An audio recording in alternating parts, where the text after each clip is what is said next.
Welcome to our channel. Today we how to enable macOS external drive encryption with disk utility, full guide step by step clearly. To enable macOS external drive encryption with disk utility, start by connecting your external drive to your Mac. Open the disk utility application. You can find it by searching in Spotlight or navigating to Applications, then Utilities. Once disk utility is open, locate your external drive in the sidebar on the left. Click on the name of the drive to select it. Ensure that you have backed up any important data, as formatting will erase all content. Click on the Erase button at the top of the disk utility window. A new dialog box will appear for you to set the format and scheme of your drive. Choose macOS Extended, Journaled, or APFS as the format. APFS is recommended for solid-state drives. Select GUID partition map for the scheme if prompted. In the dialog box, look for the option that says Encryption. Select either 128-bit AES encryption or 256-bit AES encryption. 256-bit provides stronger security, but may be slightly slower. You will be prompted to create a password for the encryption.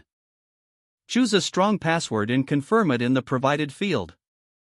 It's critical to remember this password. Losing it means losing access to your data. You'll also have the option to add a hint to help you remember the password. Once you've set the password and hint, click on the Erase button to initiate the process. Disk utility will format the drive and enable encryption simultaneously. This process may take some time, depending on the size of the drive. Once the operation is complete, a confirmation message will appear. Your external drive is now encrypted and ready for use. Eject the drive safely before disconnecting it from your Mac.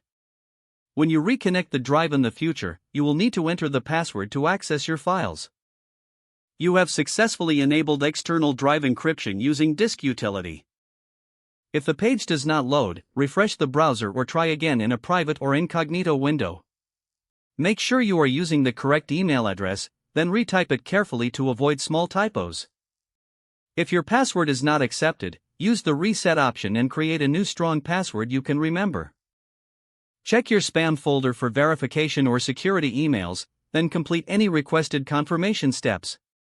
Don't forget to like this video and subscribe to our channel for more step-by-step tech guides.